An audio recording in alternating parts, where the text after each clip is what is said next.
कृष्णाय नमः। ओम वासुदेवाय नमः। ओम परमात्मने नमः। ओम राधा वल्लभाय नमः। ओम गोविंदाय नमो नमः। ओम कृष्णाय वासुदेवाय हरे परमात्मने प्रता कृष्णासाय गोविंदाय नमो नमः।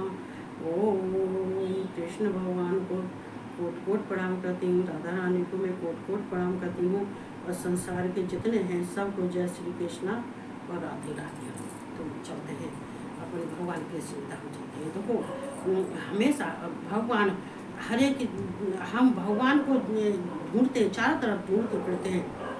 भगवान भगवान ये भगवान की परिभाषा देखो सबको जाननी चाहिए कि ये भगवान कौन है, क्या है भगवान। अर्जुन से यही जो शब्द कहते हैं, अर्जुन में भगवान जो विराट रूप दिखा रहे हैं अर्जुन को, इसी तरह से तो इसीलिए तो दिखा रहे हैं कि अर्जुन जो है अपने अंदर का भय त्याग दे और इधर उधर अगर ये भ्रमित रहेगा और मालूम पड़ेगा ये जो है जो इसको करना है वहाँ तक ये नहीं पहुँच पाएगा, इसमें समझ नहीं आएगी, तो अधूरा ज्ञान कभी कहते कोई कार्य नहीं कर सकता है।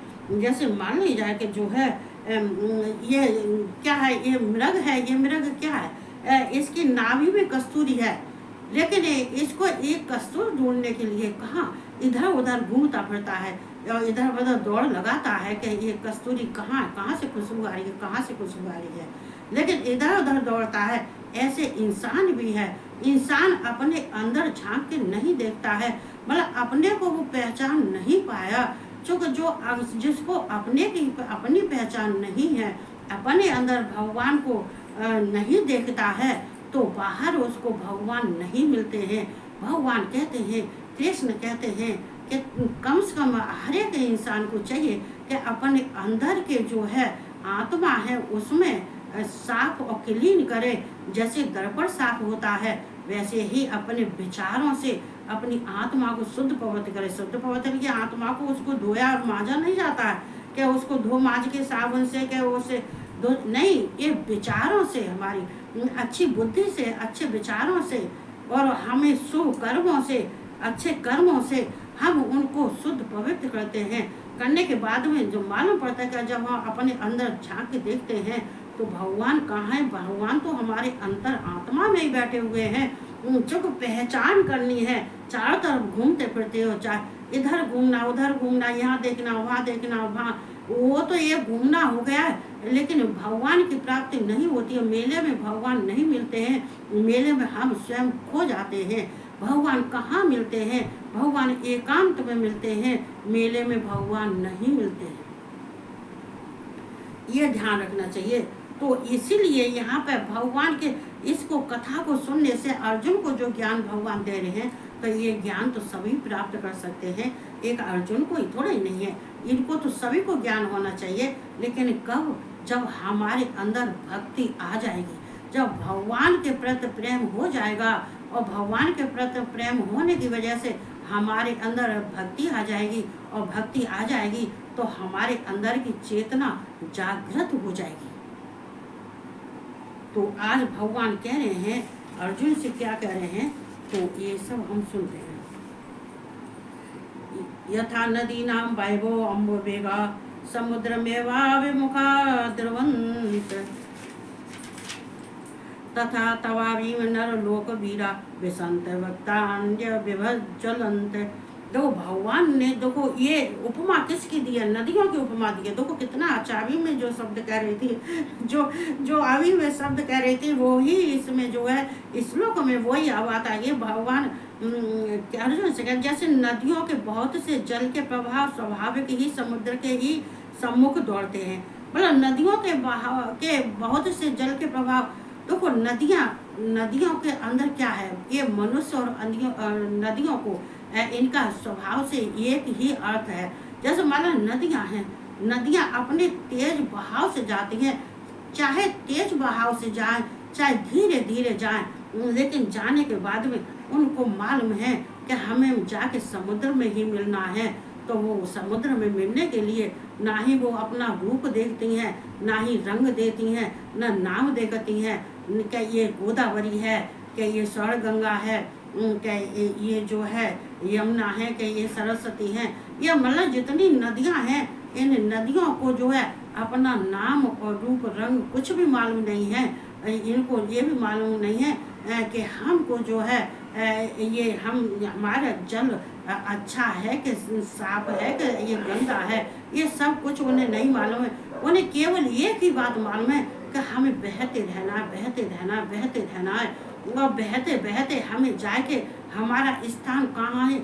समुद्र में। नदियाँ कहाँ जाके मिलती हैं? समुद्र में। और ऐसे ही मनुष्य जो है प्राणी कहाँ जाके मिलता है? भगवान में।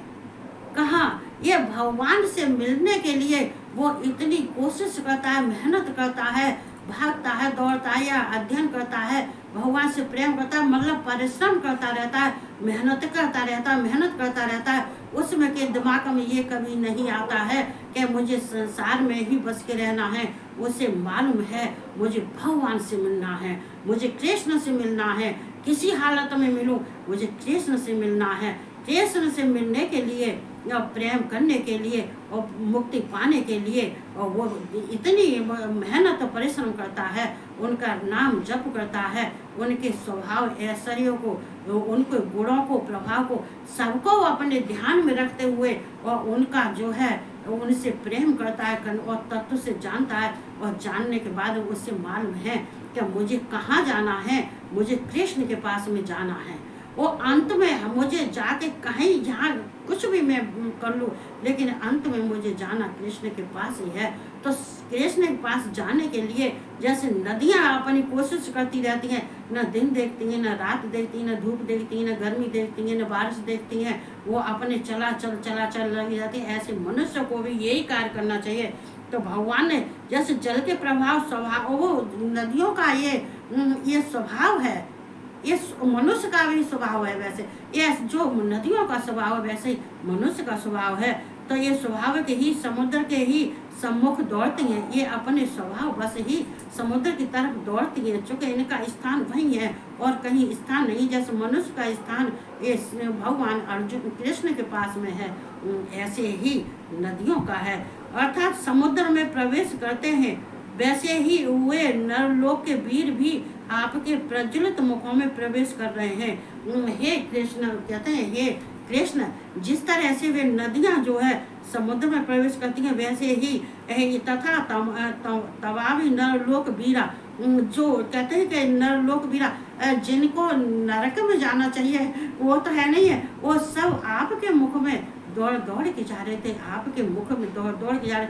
और जहाँ तक कि भीष्म पिता और द्रोण भी आपके जो तो आए तो भगवान की प्राप्ति करने के लिए, लेकिन भगवान का भजन करने के लिए, साधना करने के लिए, ये इसलिए जहाँ आए थे।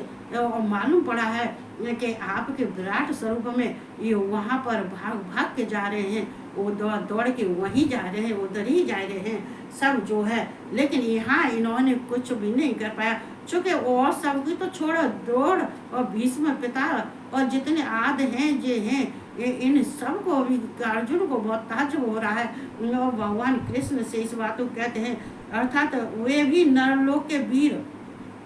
और हालांकि वो ये इसलिए और बहुत खुशी से जा रहे, इसलिए जा रहे हैं कि वैसे तो हमें नरक में जाना होता है, लेकिन आज तो हम जिसकी हम प्रार्थना और पूजा करने के लिए, जिसना हम उनकी आराधना करने के लिए, उनको प्राप्त करने के लिए इतनी कोशिश कर रहे हैं, लेकिन आसानी से हम तो ये भगवान कृष्ण के विराट स्वरूप में हम उनके अंदर जा रहे हैं। तो कहते हैं कि नरलोक के वीर भी आपके प्रज्वलित मुखों में प्रवेश कर रहे थे। आपका जो प्रज्वलित मुख था, इतना आपका मुख इतना तेज था, इतना प्रकाश था कि उस प्रकाश में सब दिखाई दे रहे थे। हे कृष्ण, आपके मुख में वो प्रकाश होने की वजह से इतना तेज प्रकाश था कि सब जाते हुए दिखाई दे रहे थे। कहाँ तो कोई तो युद्ध करने आया था, वो युद्ध भी नहीं कर रहा था। मालूम पड़ा कि आपके मुख में जो है सब मुख में जा रहे हैं।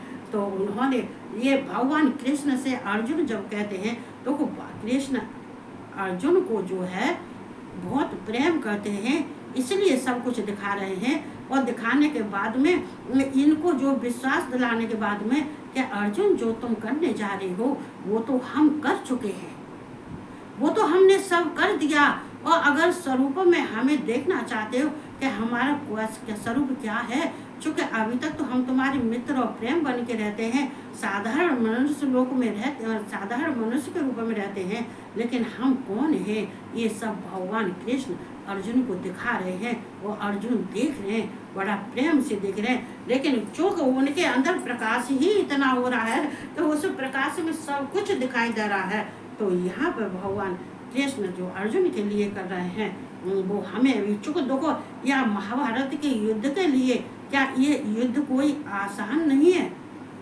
यह युद्ध जो है कोई आसान नहीं था। इस युद्ध के लिए तो भगवान कृष्ण ने क्या क्या किया है, उन्होंने अपनी राधा को भी छोड़ दिया, अपने प्रेम को भी छोड़ दिया।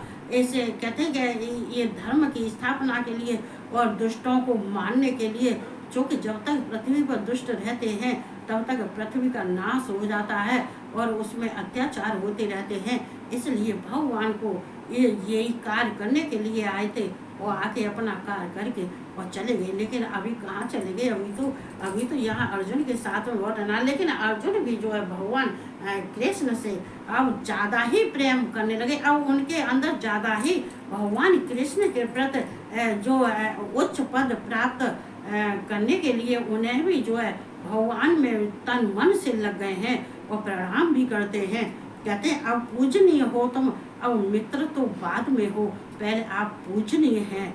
आज आप तो हमें आपको प्रणाम करना चाहिए और आपकी पूजा और आराधना करनी चाहिए। आप तो भगवान ईश्वरों के भी ईश्वर हैं।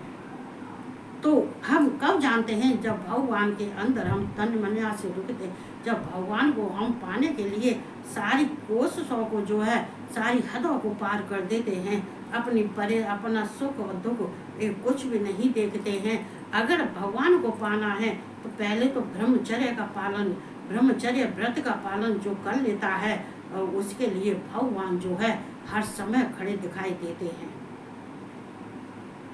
तो आगे की जो है मैं कल सुनाऊंगी, आज इतना ही।